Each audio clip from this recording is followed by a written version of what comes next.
So today we're going to be talking about the inverse of a matrix, and before we get to inverse of a matrix, we're going to do a little quick, brief discussion. Make sure that you understand what an inverse is. So you maybe haven't heard it in a while, so I always say, well, you know that what's the inverse of multiplying by 5? The inverse of multiplying by 5 is going to be dividing by 5. Multiplication and division are known as inverse operations, and the same thing works for addition and subtraction. What's the inverse of adding 7?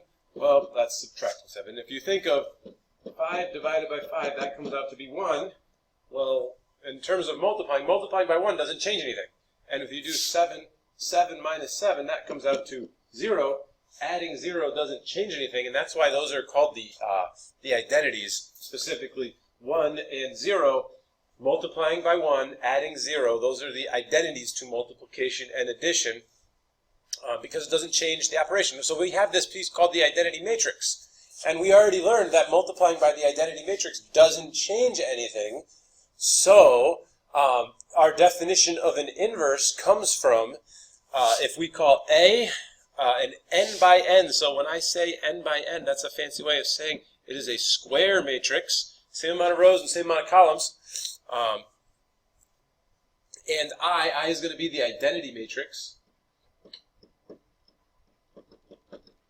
All right. If I can say that A inverse, the inverse of A, times A is the identity, and flip that multiplication around, and that A times A inverse, if this statement is true, then I can actually call whatever A inverse is, then I know it's the inverse of A. So that's how we're going to be working.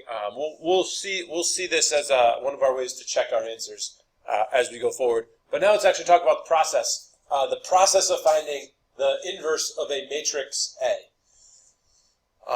The inverse of a matrix, so right here we're saying that A is a matrix. Right. What you're going to do is you're going to write A down. Right next to it, you're going to put the identity. So now you're going to have this huge matrix that is twice as big as you're used to working with. You're going to row reduce A so that it becomes the identity matrix, and I'll show you this on the next slide. And then the matrix on the right will actually be the inverse of A. We'd say it as A inverse. Okay, so take a second, pause the video, copy this down. I will show you how this works to this very next problem right here. So that first step I said, take the inverse that's given to you, 1, 4, negative 1, negative 3, write the identity matrix.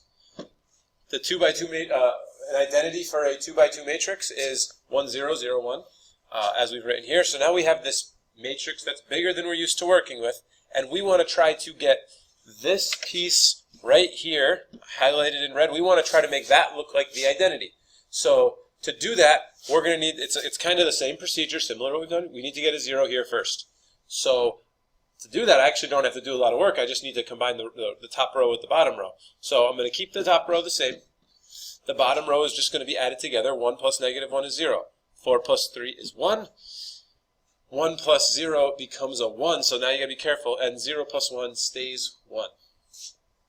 Okay, so to make this piece look like the identity, I cannot have this number here, so this is a new move for us. We're actually going to be working up now, and usually we make zeros below our leading 1. Now we're actually working up, so we're going to use this piece of information to get 0 here. We do that by multiplying this entire row by negative 4. So what's this going to look like?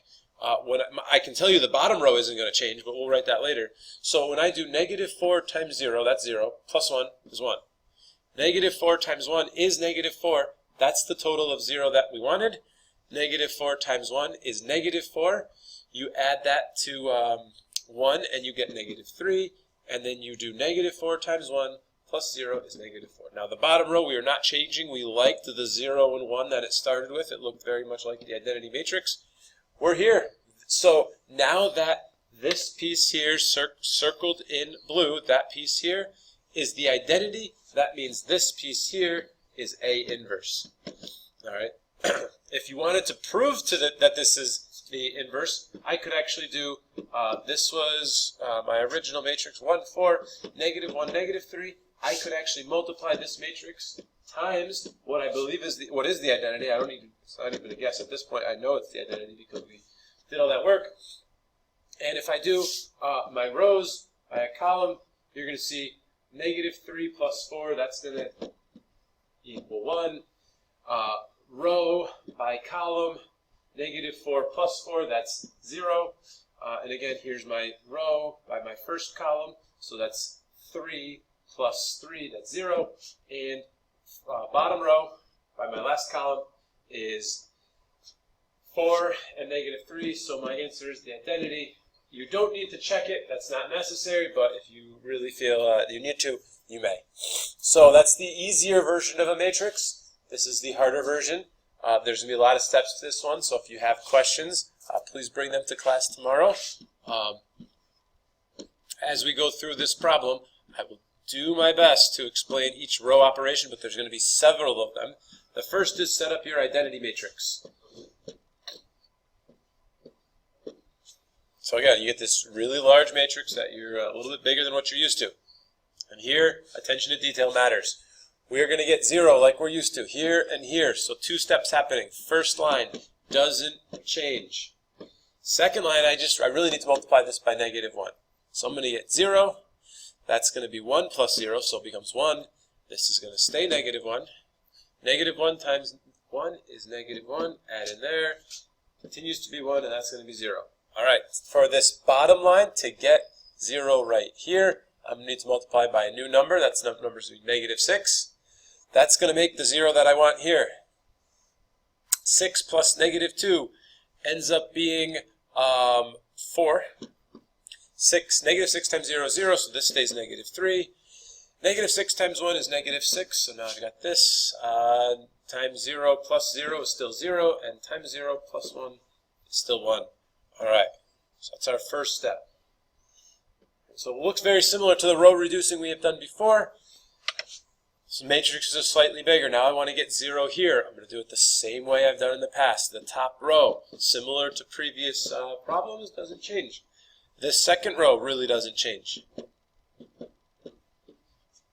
What is going to change is I'm going to need to multiply this row by -4 to get to cancel out and get the 0 here that I want. So if I think -4 times 1 is -4 plus 4 is 0. Good. -4 times -1 is 4 plus -3 ends up being 1. All right. -4 times -4 is 4 plus -6 is -2. -4 times 1 is -4 plus 0 stays -4. And then you're going to do 0 plus 1. All right. So we are still not at our identity.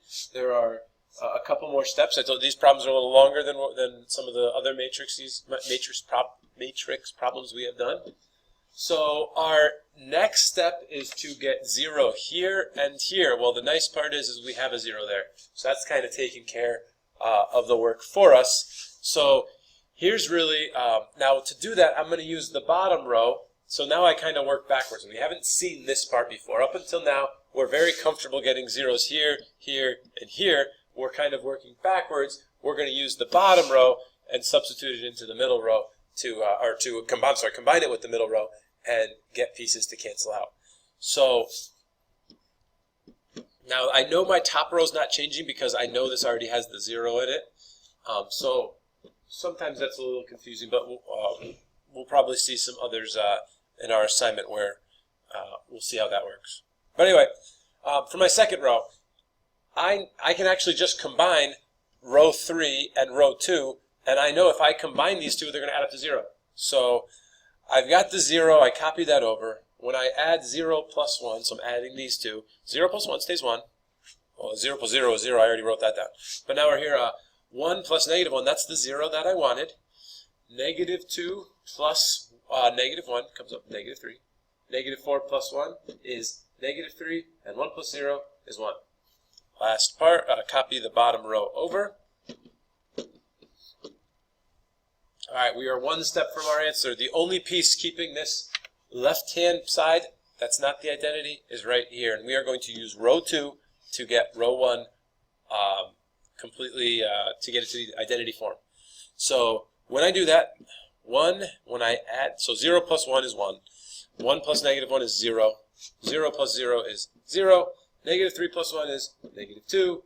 -3 plus 0 is -3. And 1 plus 0 is 1.